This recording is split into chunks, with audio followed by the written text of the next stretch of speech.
Assalamualaikum warahmatullahi wabarakatuh. Alhamdulillahirabbil alamin wa bihi nasta'inu ala umuri dunya waddin. Wassalatu wassalamu ala sayyidil mursalin sayyidina Muhammadin wa ala alihi wa sahbihi ajma'in. Asyhadu an la ilaha illallah wahdahu la syarika lah wa asyhadu anna Muhammadan abduhu wa rasuluh la nabiyya ba'da, amma ba'du.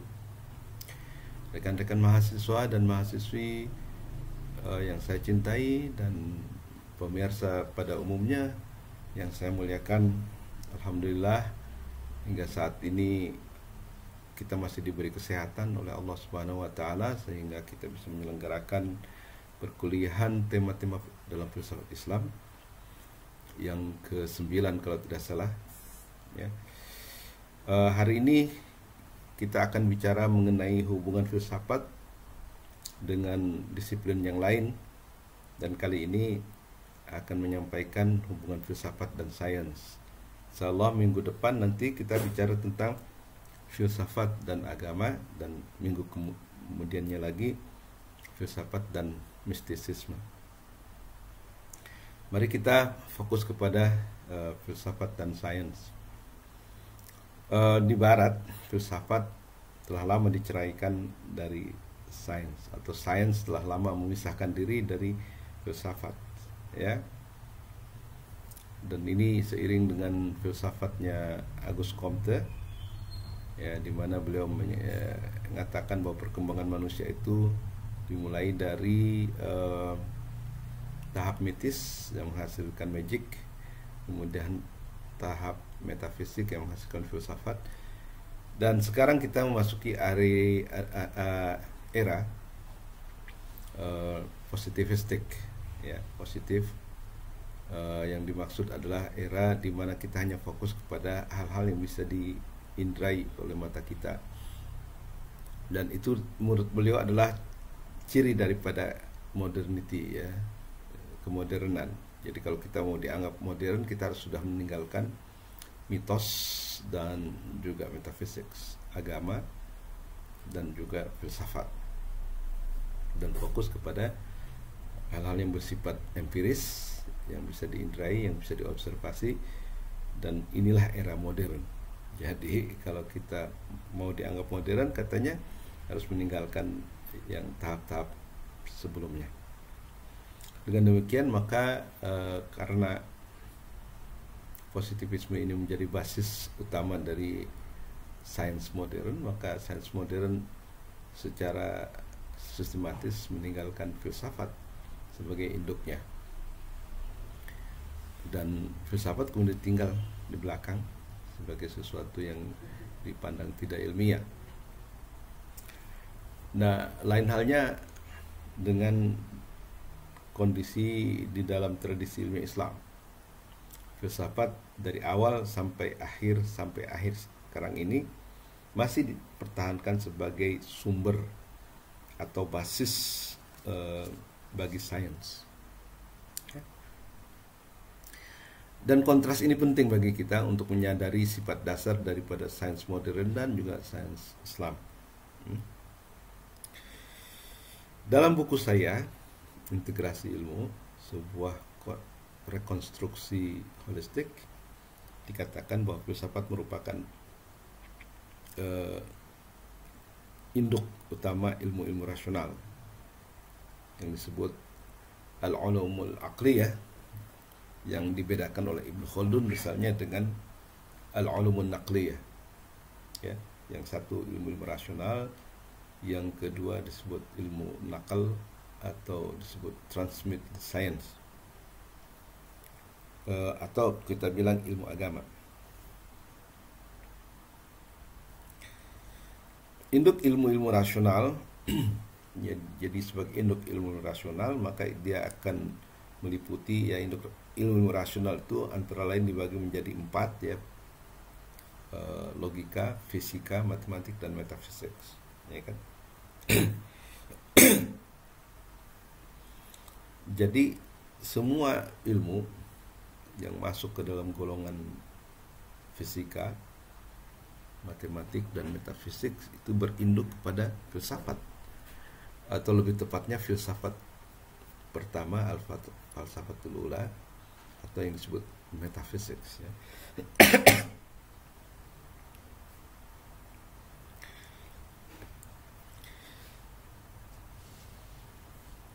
Nah, karena matematik dan fisika memiliki basis metafisika yang solid, jadi alih-alih dia tendang keluar arena sebagaimana yang terjadi di barat, filsafat justru dipandang sebagai induk bagi sains, induk sebagai sumber, sebagai basis bagi sains. Jadi artinya sains tidak bisa diceraikan dari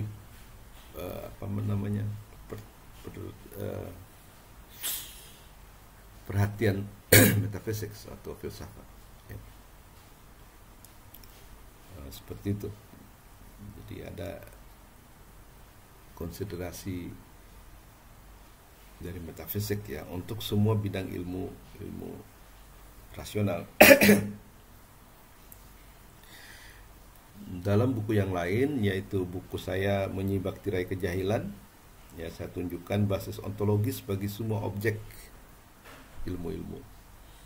Ya, apa yang dimaksud dengan basis ontologis? Basis ontologis itu artinya dasar bagi keberadaan objek-objek ilmu.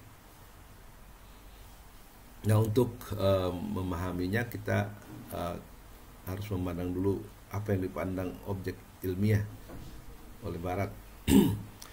Di Barat, objek ilmiah yang dipandang nyata, yang dipandang benar-benar ada, itu hanyalah objek-objek fisika. Ya, objek-objek non-fisik itu masih dianggap tidak real, tidak konkret, tidak masuk arena sains. Dan ini terjadi karena mereka sudah tidak percaya lagi kepada yang gaib. Mereka hanya percaya pada apa yang bisa dilihat oleh mata, observasi dan sebagainya. Sehingga kemudian mereka tidak merasa perlu untuk menyinggung apapun tentang objek-objek non-fisik. Dianggap itu di luar bidang filsafat. Ya mungkin di bidang sains. Mungkin mereka masih memandang itu bidang filsafat atau agama. Tapi untuk sains, mereka bilang bahwa objek-objek non-fisik itu tidak bisa diverifikasi, sehingga kemudian perlu kita tinggalkan saja. Nah, bagi orang Muslim yang masih percaya kepada alam-alam gaib, maka kita harus membuktikan status ontologis atau realitas daripada objek-objek, bukan hanya yang fisik tapi juga yang non-fisik, ya seperti itu. Nah, kalau objek-objek fisik itu mungkin jelas lah, ya keberadaannya itu kita bisa indrai, kita bisa lihat, kita bisa dengar, ya kita bisa cium, bisa kita rasa dan sebagainya. Ya, karena mereka itu memang benda-benda empiris, benda konkret yang kemudian bisa kita buktikan secara indrawi. Tetapi bagaimana dengan objek-objek yang non-fisik, yang tidak kita bisa indrai? Bagaimana kita percaya bahwa objek-objek tersebut ada? Nah, di dalam buku Menyibak Tirai Kejahilan, ya, dan saya kira juga dalam buku ya ini Pengantar Epistemologi ini, saya mencoba membuktikan bahwa semua objek, baik yang fisik maupun yang non-fisik, yang dalam hal ini dibagi kepada objek matematik dan metafisik, semuanya sebenarnya mempunyai kekuatan ontologis, ya, basis ontologis yang kuat. Artinya mereka benar-benar ada walaupun tidak bisa dilihat oleh mata. Itu yang dimaksud. Nah, di sana saya juga membuktikan bagaimana objek matematik yang non-fisik itu mesti ada menurut argumen rasional kita. Ya. Misalnya kita ambil contoh meramalkan matahari, meramalkan gerhana matahari total jauh sebelumnya, itu bisa dilakukan dan memang terjadi. Jadi 20 tahun sebelum kejadian gerhana matahari total itu sudah diprediksi bahwa nanti akan terjadi gerhana total, dan biasanya iya memang gitu. Nah, pertanyaannya adalah bagaimana kita mengetahui mengantisipasi, ya, meramalkan datangnya itu. Ya biasanya dengan hitungan matematik, mathematical calculation, dan itu beroperasi di pikiran kita, otak kita. Nah, cuma pertanyaannya adalah mungkinkah ramalan itu terjadi? Ramalan yang dilakukan di dalam pikiran kita atau istilahnya al-azhan bisa terjadi di kenyataan, ya, al-ayan, kalau misalnya alam itu tidak berjalan menurut hukum matematik, ya. Dalam hal ini mungkin geometri, ya, hukum geometri. Kalau alam tidak beredar, berjalan sesuai dengan hukum matematik tertentu, maka ramalan matematik akan gagal. Tapi nyatanya ramalan matematik bisa tepat untuk menunjukkan bahwa walaupun kita tidak bisa melihat hukum-hukum matematik di alam, ya, tetapi itu benar-benar ada. Nah, begitu antara lain saya mencoba membuktikan keberadaan objek-objek yang non fisik, ya. Dan ada contoh lain lah, tapi bukan di sini, nanti kita akan bicarakan, ya. Demikian juga objek-objek metafisik, ya. Nah, alam-alam gaib yang kita yakini, ya, sebagai ada, itu jangan dipandang hanya ada di dalam pikiran kita saja. Jangan dipandang itu adalah sebuah hayalan, konstruksi hayalan manusia saja, tidak. Itu benar-benar ada, hanya memang kita tidak bisa melihatnya. Nah, kalau kita bandingkan dengan misalnya kajian fisika tentang cahaya-cahaya atau ray, ya, berkas cahaya, maka kita juga tahu bahwa mata kita tidak bisa melihat banyak jenis cahaya dan dengan frekuensi yang tinggi. Misalnya kita tahu ultraviolet ada, ya, sinar X ada, sinar gamma ada, sinar kosmik ada. Tapi mampukah mata kita melihat? Itu tidak. Jadi kalau dalam filsafat Islam, setelah cosmic ray atau cosmic light, itu ada angelic light, ada cahaya malaikat, dan di atas itu ada cahaya ilahi.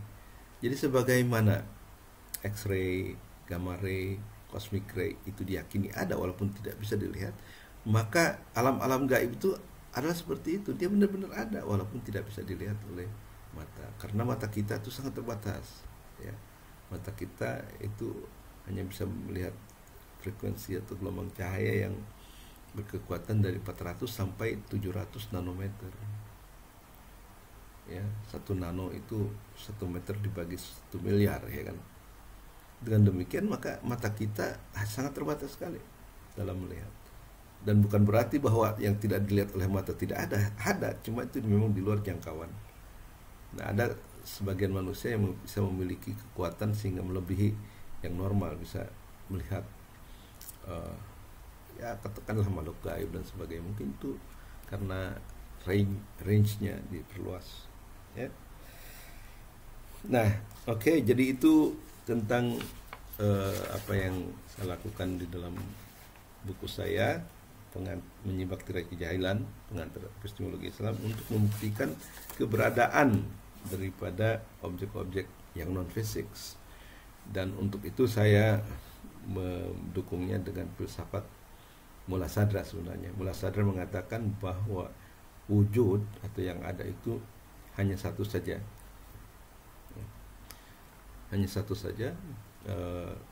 kemudian yang membedakan hanyalah gradasinya, bukan kewujudannya.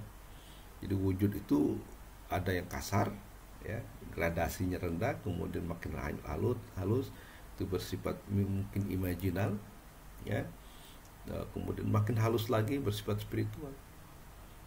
Tapi walaupun bertingkat-tingkat seperti itu, wujudnya satu.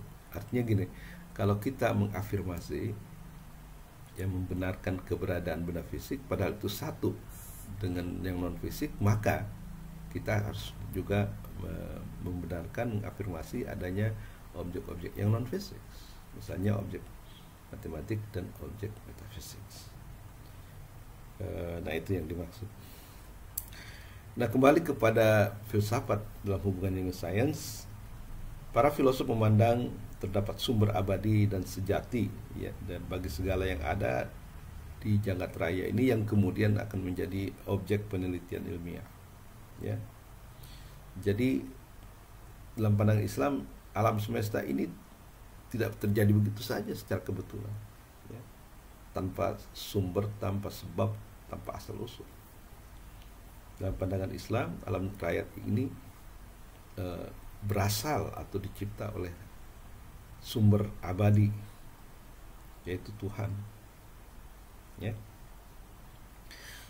Dan Tuhan sebagai sumber abadi ini penting dalam penyelidikan ilmiah, ya, untuk mengetahui asal usul, ya, dan juga tempat kembali dari objek-objek yang kita teliti secara ilmiah, ya. Jadi itu yang maksudnya, baik itu objek-objek yang non fisik maupun yang fisik sendiri. Jadi objek-objek ilmiah seperti juga di barat, ya, yang merupakan bersifat indrawi atau al-mahsusat, maupun objek-objek yang non fisik yang disebut al-maqulat, ya, maka itu bersumber, ya, dari sumber abadi tadi yang kita sebut Tuhan. Jadi tidak akan ada benda apapun yang menjadi objek penelitian ilmiah kalau tidak ada Tuhan sebagai sumber dari segala yang ada. Nah, dan ini pada gilirannya akan membuat penelitian ilmiah itu penelitian ilmiah itu tidak akan menyingkirkan atau memandang realitas-realitas yang lebih tinggi daripada realitas empiris. Jadi karena realitas empiris tidak berasal dari dirinya tapi berasal dari yang lain, maka ketika menjelaskan objek-objek fisik atau membaca lah istilahnya objek-objek fisik, mereka tidak akan, para ilmuwan muslim tidak akan memisahkannya dari Tuhan, karena Tuhan adalah sumbernya. Nggak bakal lengkap keterangan ilmiah kalau tidak dikatakan sumbernya. Oleh karena itu maka bagi muslim fenomena alam ini bukan realitas terakhir. Fenomena alam ini adalah ayat, artinya tanda-tanda kebesaran Tuhan, tanda-tanda ketinggian Tuhan, tanda-tanda keindahan Tuhan, tanda-tanda kasih sayang Tuhan, ya kan? Jadi janganlah kayak orang barat, ya, membaca alam ini sebagai dirinya dan tidak dikaitkan dengan realitas yang lebih tinggi apapun, termasuk Tuhan, gitu, ya. Kalau ilmuwan muslim mestinya membaca alam ini secara seksama, secara apa adanya, tapi kemudian dikaitkan dengan Tuhan. Banyak ayat-ayat Quran yang juga memancing kita untuk berpikir, ya, apa yang ada di balik fenomena alam ini. Misalnya dikatakan ketika sumurmu kering di waktu pagi, siapakah yang membuatnya melimpah? Manusia kah? Nah, ketika kita melihat hujan turun dari langit, yang begitu dahsyatnya, Al-Quran mengatakan siapakah yang menurunkan hujan dari langit sehingga membuat bumi yang mati tumbuh hidup. Dan inilah sikap dari seorang ilmuwan muslim. Jadi setelah melihat fenomena alam dan keindahannya dengan ketakjubannya, tidak berhenti di situ, karena bagi mereka ini baru tanda dan kita harus mencari siapa di balik, siapa yang diberi nama. Ya, ketika berbicara tentang sesuatu, misalnya objek fisik, katakanlah bunga misalnya, Jalaluddin Rumi mengatakan, bisakah kita menyunting mawar dari MAW air? Tentunya tidak. Anda baru menyebut nama, cari yang mempunyai nama, gitu. Jadi kalau lihat keindahan alam, kita baru melihat luarnya, gitu. Tapi apa yang ada di balik itu, nah itulah yang ditandai Nah, seperti itu ya.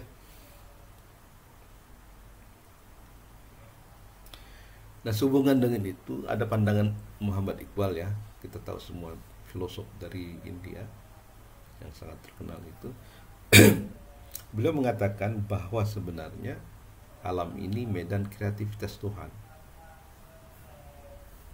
Jadi salah satu aktivitas Tuhan ada alam raya ini. Ya, di alam inilah kita melihat kreativitas Tuhan bekerja. Karena itu bagi Iqbal, siapa yang meneliti alam itu sebenarnya sedang mengadakan kajian terhadap cara Tuhan dalam mencipta. Dan itu luar biasa ya, kalau kita telusuri bagaimana kejadian setiap benda yang ada di alam ini. Itu luar biasa.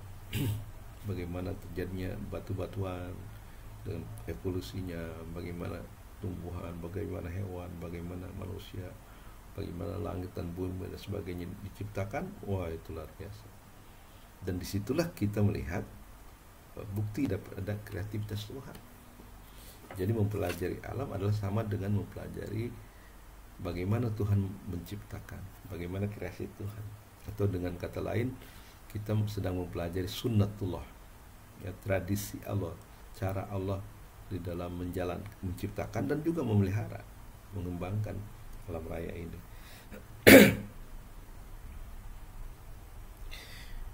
Nah, dengan demikian maka kita bisa melihat bahwa alih-alih menyingkirkan Tuhan, ya, ketika kita melakukan penelitian ilmiah sebagaimana di Barat, ya,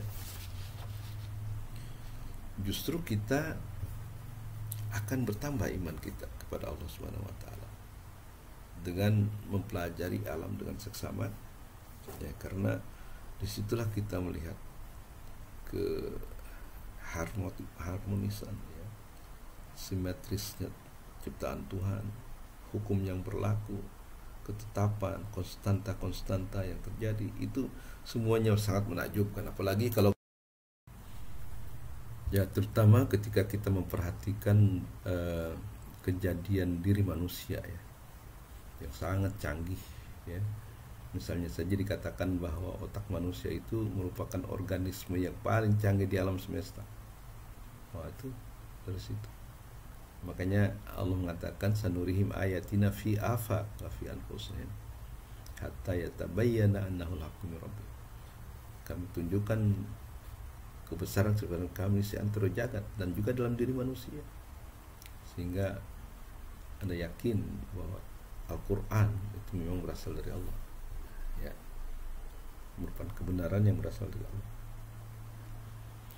Nah, jadi berbedalah sikap ilmuwan Muslim dengan Barat, ya, karena di Barat itu ketika mereka melakukan penelitian justru menyingkirkan Tuhan, gitu. Sedangkan dalam Islam, para pemikir Muslim semakin didalami ilmu itu, semakin yakin dia akan keberadaan Tuhan dan kebaikan Tuhan, kekuasaan Tuhan dan sebagainya. Nah, jadi itulah ya yang saya bisa sampaikan. Nah, ada lagi dalam kaitan filsafat sebagai basis sains itu, bahwa filsafat atau metafisik itu bisa menjadi sebagai basis moral atau etis bagi pengkajian ilmiah sains. Mengapa begitu? Nah, secara aksiologis sebenarnya mencari ilmu itu adalah dalam rangka mencari kebahagiaan. Ada kebahagiaan intelektual memang, bukan? Dan kebahagiaan dalam mencari ilmu itu akan berbanding positif dengan tingkat objek, ya, tingkat objek daripada ilmu. Di dalam Islam itu kita mengenal hierarki wujud.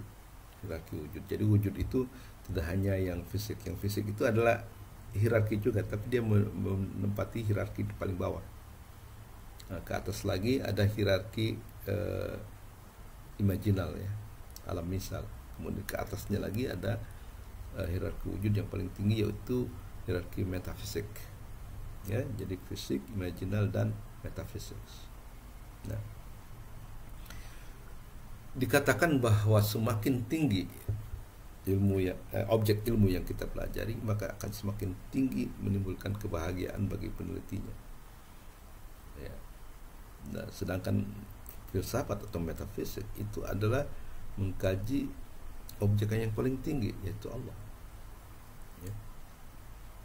Jadi ketika kita mempelajari Tuhan dengan seksama, maka di situ akan timbul sebuah kebahagiaan yang luar biasa, kebahagiaan abadi. Karena Tuhan abadi. Ya. Kalau kita mencari dan mencintai alam fisik ini, kita tahu bahwa dia akan berakhir. Ya. Kalau Tuhan itu abadi. Oleh karena itu, menurut keyakinan para filosof dan ilmuwan Muslim, semakin tinggi objek yang kita teliti, semakin memberikan dia kebahagiaan kepada pencarinya. Nah, apatah lagi Tuhan yang merupakan wujud tertinggi, maka dia akan memberikan kebahagiaan yang sangat luar biasa bagi penelitinya. Nah, dalam buku saya yang lain, Tradisi Ilmiah Islam, reaktualisasi tradisi ilmiah Islam, saya juga menyinggung tentang filsafat sebagai sumber sejati seluruh cabang metafisik. Cabang ilmu maksud saya, bisa metafisik, bisa matematik dan fisika. Nah, di sini saya akan mencoba mengelaborasi ya sebenarnya objek-objek metafisik, matematik dan fisika itu apa sih sebenarnya. Nah, para ilmuwan Muslim seperti Al-Farabi, Ibnu Sina dan Al-Kindi ya, mereka sudah mempunyai masing-masing klasifikasi ilmu ya. Kalau Al-Farabi menyebutnya ikhsa alam ya. Kalau Al-Kindi itu aqsamul alam ya. Aqsamul alam, sorry. Jadi bagian divisi ilmu. Ada lagi yang menyebut asnaful ulum ya. Itu asnaful ulum. Nah, dengan demikian maka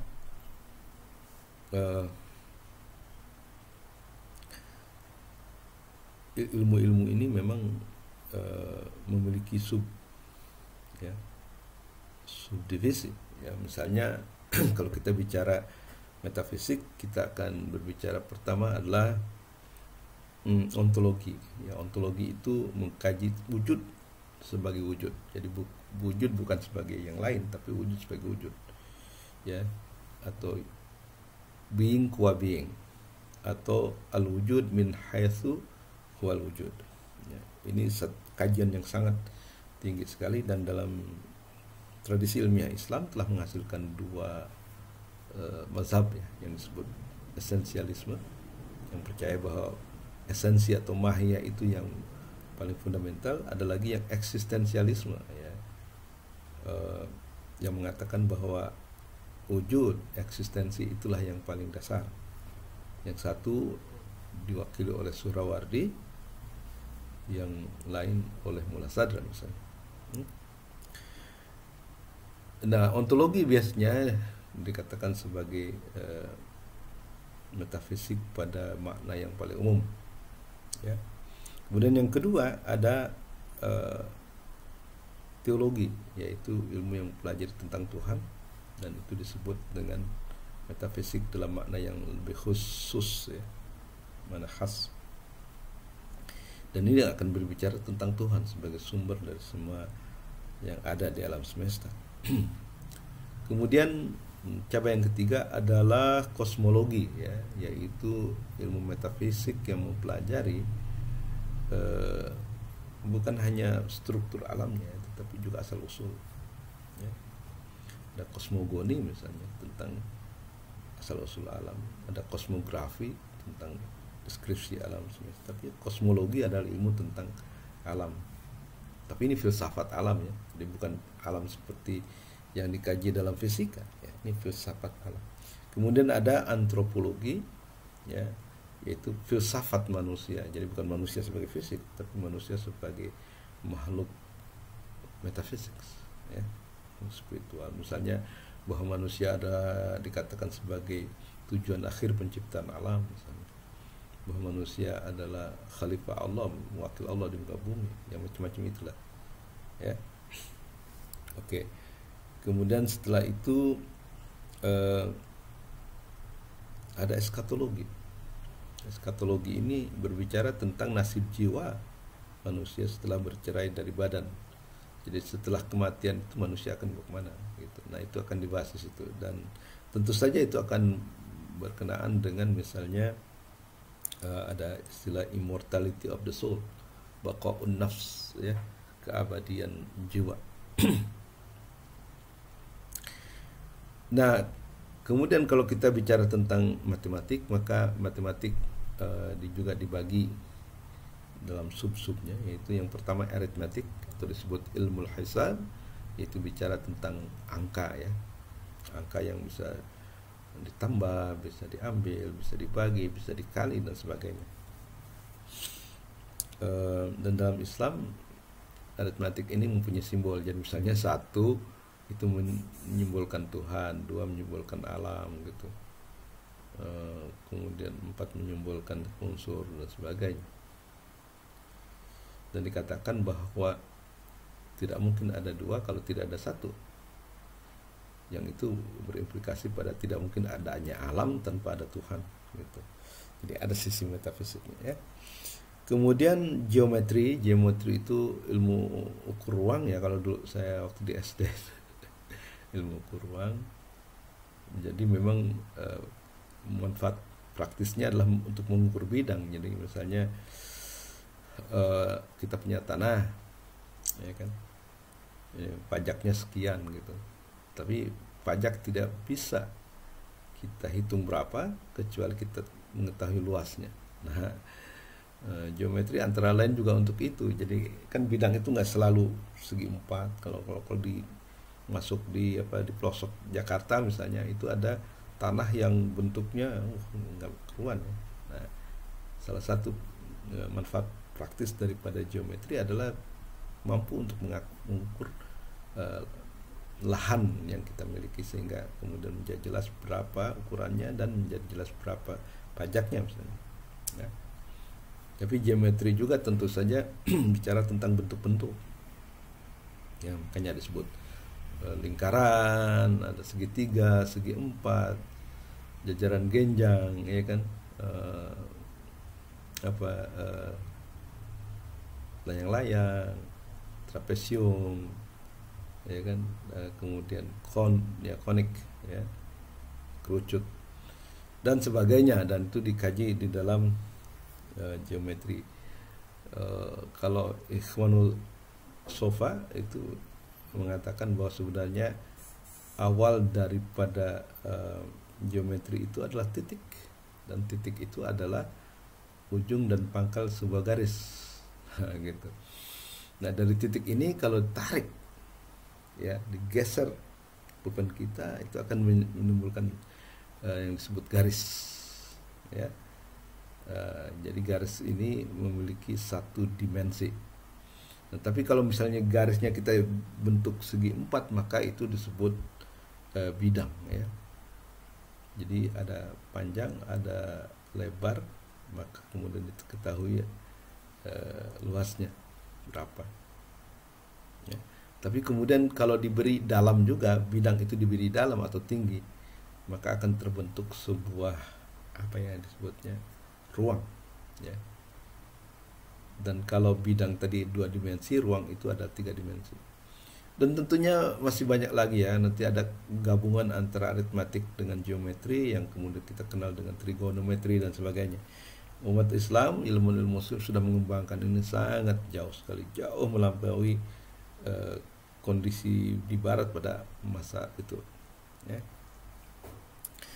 Kemudian ada astronomi, yaitu kajian terhadap benda-benda langit ya, yang dilakukan tentu saja di bumi ya, dengan alat-alat seperti astrolab, macam map dari langit untuk mengetahui di mana posisi bintang tetap pada bulan-bulan tertentu misalnya.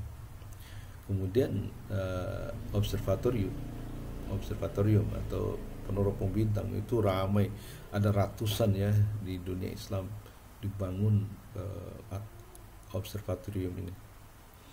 Yang paling terkenal adalah yang di Malaga dan di Samarkand yang didirikan oleh Nasiruddin Tusi dan Ludwig ya. Astronomi dalam Islam dibagi menjadi 3 cabang. Satu yang disebut ilmu jizya, ya itu astronomical table ya, jadi kalender astronomi ya.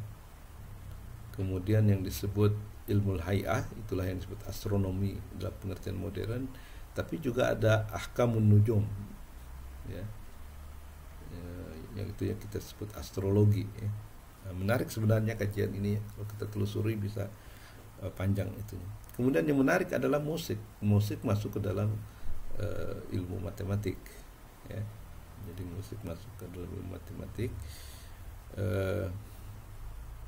ya, karena itu gabungan juga daripada aritmetik dan geometri ya. Kalau aritmetik itu kan hitungan do re mi fa sol la si 1 2 3 4 5 7 ya. Kemudian geometrinya ya karena ada alat ya, gitar dan sebagainya. Dan Ikhwanul Sofa lagi menjelaskan bagaimana cara membuat gitar misalnya. Kemudian proporsi antara string yang paling tinggi, yang paling besar dengan yang di bawahnya itu ada proporsinya. Misalnya yang di atas itu 1,3 daripada yang di bawahnya. Demikian juga yang sini 1,3 daripada yang di bawahnya, sehingga kemudian bisa harmoni. Kemudian ada subdivisi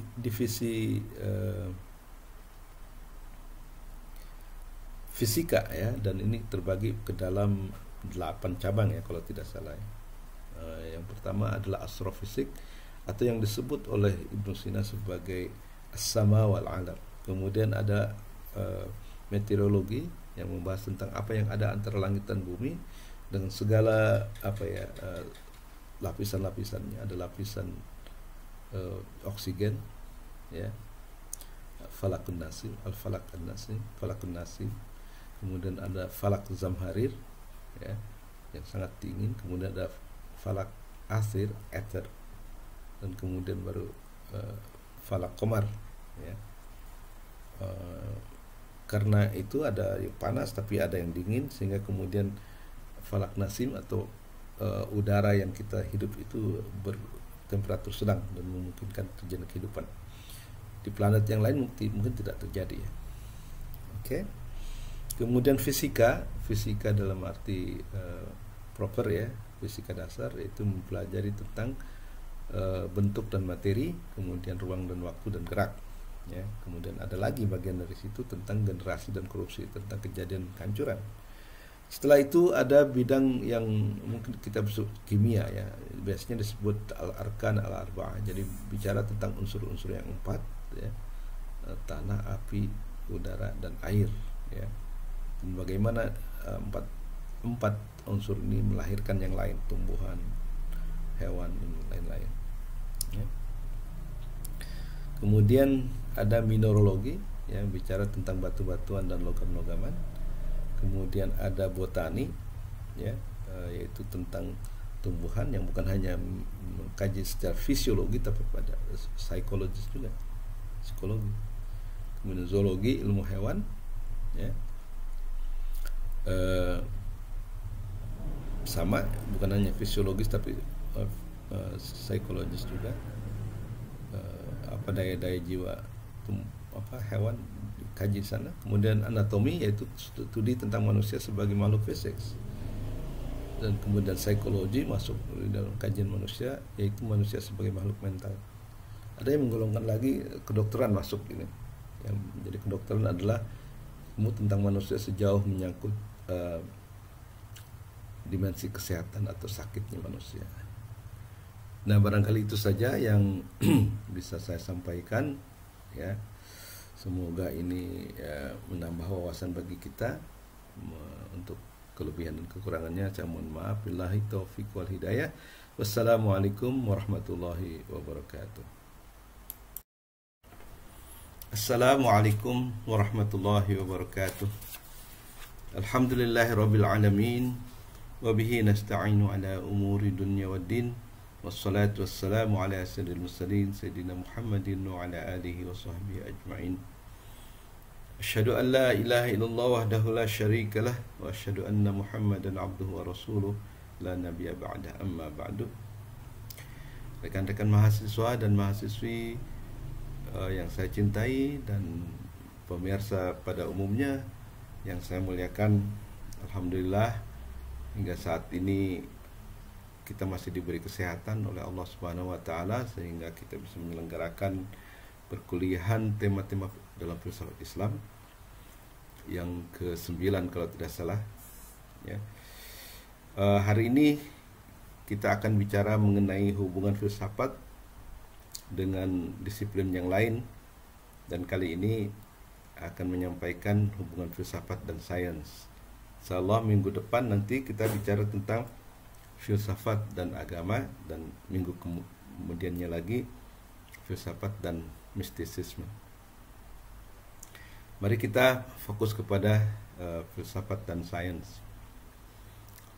Di barat, filsafat telah lama diceraikan dari sains, atau sains telah lama memisahkan diri dari filsafat ya.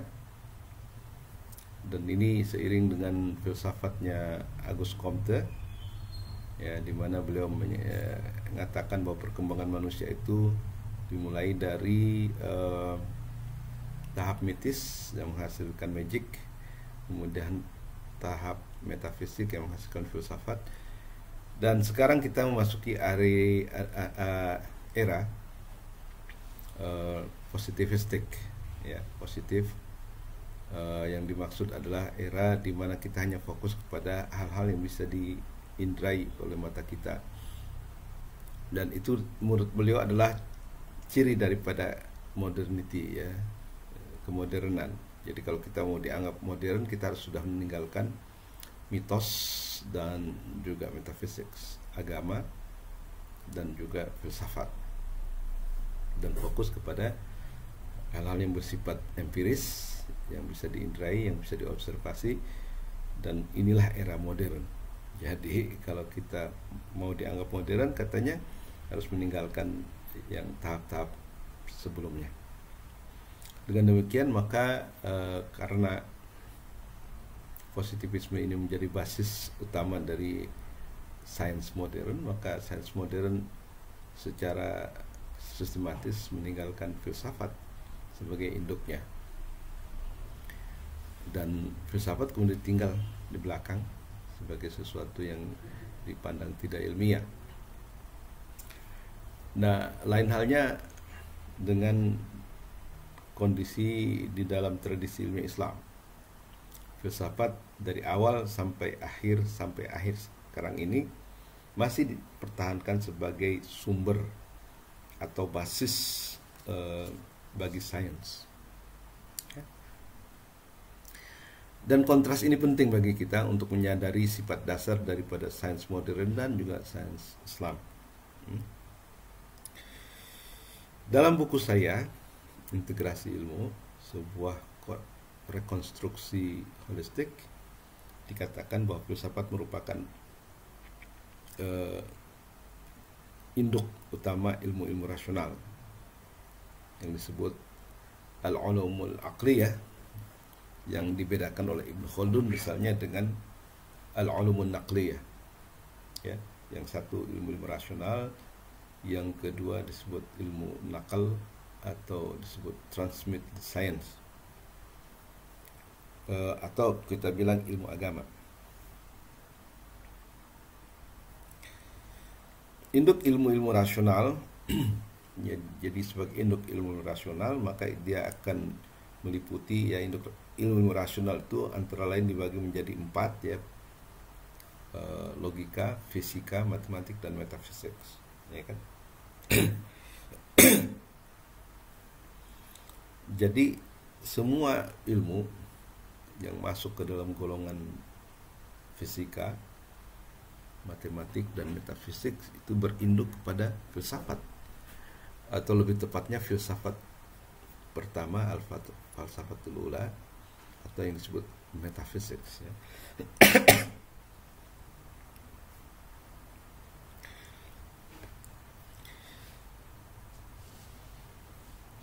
Nah, karena matematik dan fisika memiliki basis metafisika yang solid, jadi alih-alih dia tendang keluar arena sebagaimana yang terjadi di barat, filsafat justru dipandang sebagai induk bagi sains, induk sebagai sumber, sebagai basis bagi sains. Jadi artinya sains tidak bisa diceraikan dari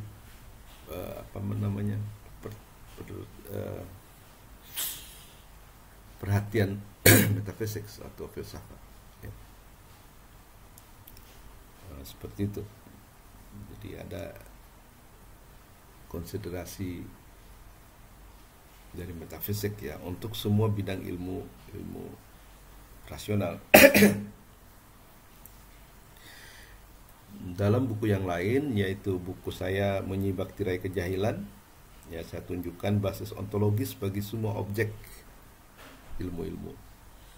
Ya, apa yang dimaksud dengan basis ontologis? Basis ontologis itu artinya dasar bagi keberadaan objek-objek ilmu. Nah, untuk memahaminya kita harus memandang dulu apa yang dipandang objek ilmiah oleh Barat. Di Barat, objek ilmiah yang dipandang nyata, yang dipandang benar-benar ada, itu hanyalah objek-objek fisika, ya. Objek-objek non fisik itu masih dianggap tidak real, tidak konkret, tidak masuk arena sains. Dan ini terjadi karena mereka sudah tidak percaya lagi kepada yang gaib. Mereka hanya percaya pada apa yang bisa dilihat oleh mata, observasi dan sebagainya. Sehingga kemudian mereka tidak merasa perlu untuk menyinggung apapun tentang objek-objek non fisik. Dianggap itu di luar bidang filsafat, ya, mungkin di bidang sains. Mungkin mereka masih memandang itu bidang filsafat atau agama, tapi untuk sains mereka bilang bahwa objek-objek non fisik itu tidak bisa diverifikasi, sehingga kemudian perlu kita tinggalkan saja. Nah, bagi orang muslim yang masih percaya kepada alam-alam gaib, maka kita harus membuktikan status ontologis atau realitas daripada objek-objek, bukan hanya yang fisik tapi juga yang non fisik, ya, seperti itu.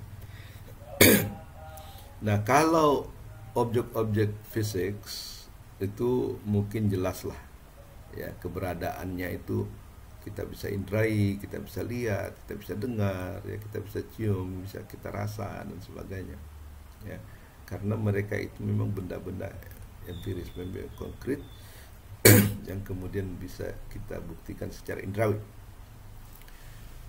Tetapi bagaimana dengan objek-objek yang non fisik, yang tidak kita bisa indrai? Bagaimana kita percaya bahwa objek-objek tersebut ada? Nah, di dalam buku Menyibak Tirai Kejahilan, ya, dan saya kira juga dalam buku, ya, ini Pengantar Epistemologi ini, saya mencoba membuktikan bahwa semua objek, baik yang fisik maupun yang non fisik, yang dalam hal ini dibagi kepada objek matematik dan metafisik, semuanya sebenarnya mempunyai kekuatan ontologis, ya, basis ontologis yang kuat. Artinya mereka benar-benar ada walaupun tidak bisa dilihat oleh mata. Itu yang dimaksud. Nah, di sana saya juga membuktikan bagaimana objek matematik yang non fisik itu mesti ada menurut argumen rasional kita, ya. Misalnya kita ambil contoh meramalkan matahari, meramalkan gerhana matahari total jauh sebelumnya, itu bisa dilakukan dan memang terjadi.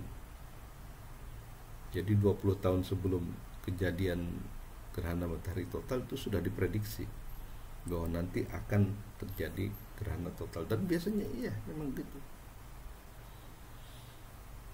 Nah, pertanyaannya adalah bagaimana kita mengetahui mengantisipasi, ya, meramalkan datangnya itu. Ya biasanya dengan hitungan mathematical calculation, dan itu beroperasi di pikiran kita, di otak kita. Nah, cuma pertanyaannya adalah mungkinkah ramalan itu terjadi? Ramalan yang dilakukan di dalam pikiran kita, atau istilahnya al-azhan, bisa terjadi di kenyataan, ya, al-ayan, kalau misalnya alam itu tidak berjalan menurut hukum matematik, ya. Dalam hal ini mungkin geometri, ya, hukum geometri. Kalau alam tidak beredar, berjalan sesuai dengan hukum matematik tertentu, maka ramalan matematik akan gagal. Tapi nyatanya ramalan matematik bisa tepat untuk menunjukkan bahwa walaupun kita tidak bisa melihat hukum-hukum matematik di alam, ya, tetapi itu benar-benar ada. Nah, begitu antara lain saya mencoba membuktikan keberadaan objek-objek yang non fisik, ya. Dan ada contoh lain lah, tapi bukan di sini, nanti kita akan bicarakan, ya. Demikian juga objek-objek metafisik, ya. Nah, alam-alam gaib yang kita yakini, ya, sebagai ada, itu jangan dipandang hanya ada di dalam pikiran kita saja. Jangan dipandang itu adalah sebuah hayalan, konstruksi hayalan manusia saja, tidak. Itu benar-benar ada, hanya memang kita tidak bisa melihatnya. Nah, kalau kita bandingkan dengan misalnya kajian fisika tentang cahaya-cahaya atau ray, ya, berkas cahaya, maka kita juga tahu bahwa mata kita tidak bisa melihat banyak jenis cahaya dan dengan frekuensi yang tinggi. Misalnya kita tahu ultraviolet ada, ya, sinar X ada, sinar gamma ada, sinar kosmik ada. Tapi mampukah mata kita melihat? Itu tidak. Jadi kalau dalam filsafat Islam, setelah cosmic ray atau cosmic light, itu ada angelic light, ada cahaya malaikat, dan di atas itu ada cahaya ilahi. Jadi sebagaimana X-ray, gamma ray, cosmic ray itu diyakini ada walaupun tidak bisa dilihat, maka alam-alam gaib itu adalah seperti itu. Dia benar-benar ada walaupun tidak bisa dilihat oleh mata, karena mata kita itu sangat terbatas, ya. Mata kita itu hanya bisa melihat frekuensi atau gelombang cahaya yang berkekuatan dari 400 sampai 700 nanometer, ya. 1 nano itu 1 meter dibagi 1 miliar, ya kan. Dengan demikian maka mata kita sangat terbatas sekali dalam melihat. Dan bukan berarti bahwa yang tidak dilihat oleh mata tidak ada, cuma itu memang di luar jangkauan. Nah, ada sebagian manusia yang bisa memiliki kekuatan sehingga melebihi yang normal, bisa melihat ya katakanlah makhluk gaib dan sebagainya. Mungkin itu karena range-nya diperluas, ya. Nah, oke, jadi itu tentang apa yang saya lakukan di dalam buku saya, Menyibak Tirai Kejahilan, Pengantar Epistemologi Islam, untuk membuktikan keberadaan daripada objek-objek yang non fisik. Dan untuk itu saya mendukungnya dengan filsafat Mullah Sadra. Sebenarnya Mullah Sadra mengatakan bahwa wujud atau yang ada itu hanya satu saja,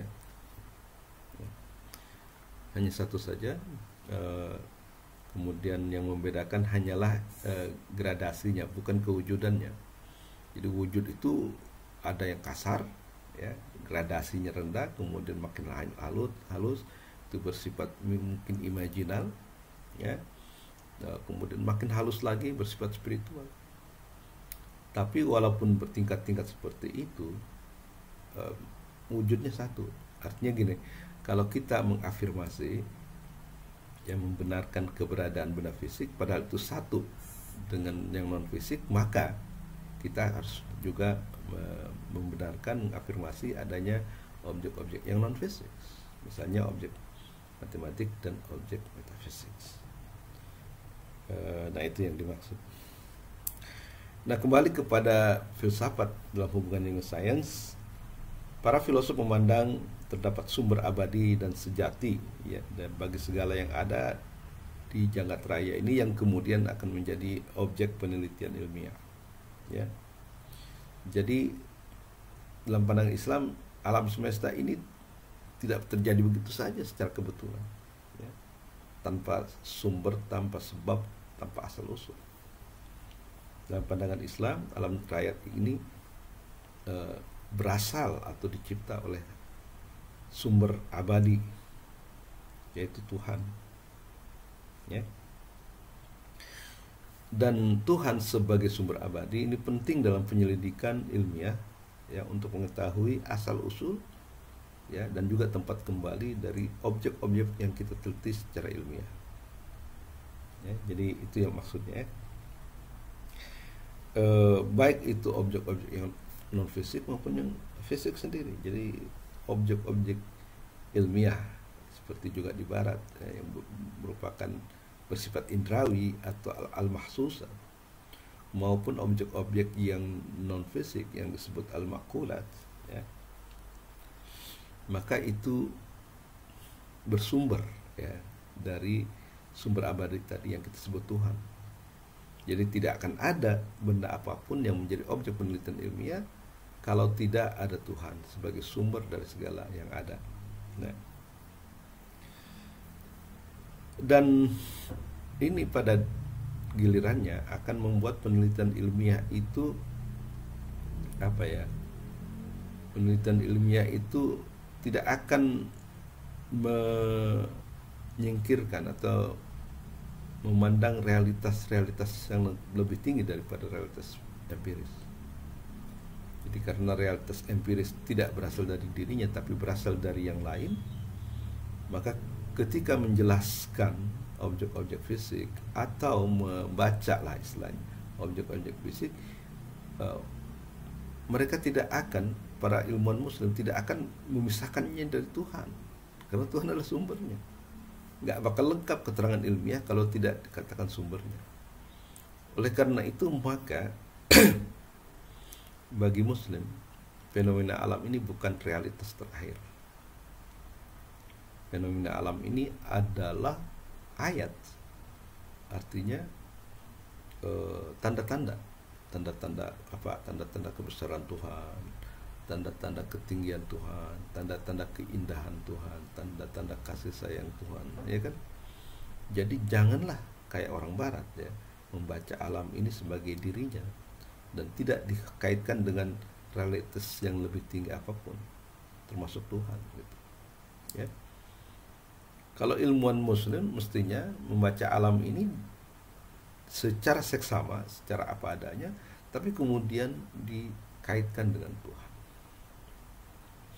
Banyak ayat-ayat Quran yang juga memancing kita untuk berpikir, ya, apa yang ada di balik fenomena alam ini. Misalnya dikatakan, ketika sumurmu kering di waktu pagi, siapakah yang membuatnya melimpah? Manusia kah? Nah, ketika kita melihat hujan turun dari langit, begitu dahsyatnya, Al-Quran mengatakan, siapakah yang menurunkan hujan dari langit sehingga membuat bumi yang mati tumbuh hidup? Dan inilah sikap dari seorang ilmuwan muslim. Jadi setelah melihat fenomena alam dengan keindahannya, dengan ketakjubannya, tidak berhenti di situ, karena bagi mereka ini baru tanda, dan kita harus mencari siapa di balik, siapa yang diberi nama. Ya, ketika berbicara tentang sesuatu, misalnya objek fisik, katakanlah bunga misalnya, Jalaluddin Rumi mengatakan, bisakah kita menyunting mawar dari MAW air? Tentunya tidak. Anda baru menyebut nama, cari yang empunya nama, gitu. Jadi kalau lihat keindahan alam, kita baru melihat luarnya, gitu. Tapi apa yang ada di balik itu, nah itulah yang ditandai. Nah seperti itu ya.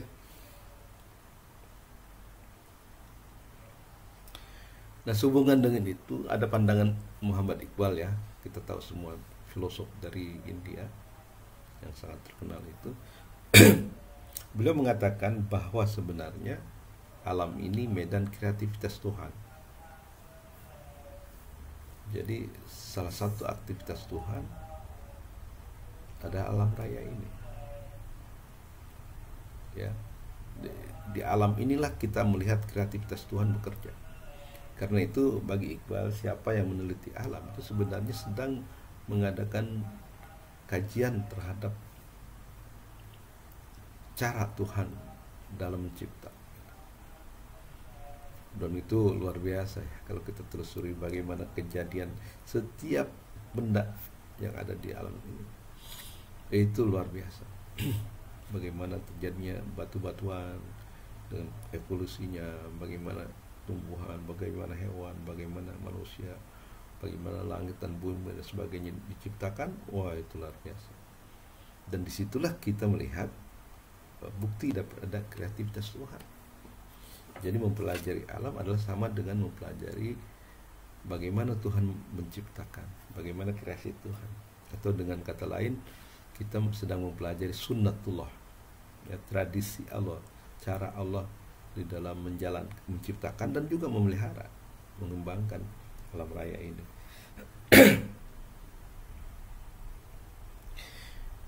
Nah dengan demikian maka kita bisa melihat bahwa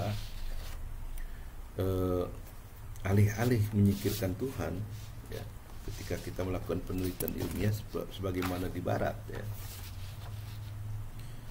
justru kita akan bertambah iman kita kepada Allah Subhanahu wa taala dengan mempelajari alam dengan seksama, ya, karena disitulah kita melihat ke harmonisan, ya, simetrisnya ciptaan Tuhan, hukum yang berlaku, ketetapan, konstanta yang terjadi, itu semuanya sangat menakjubkan. Apalagi kalau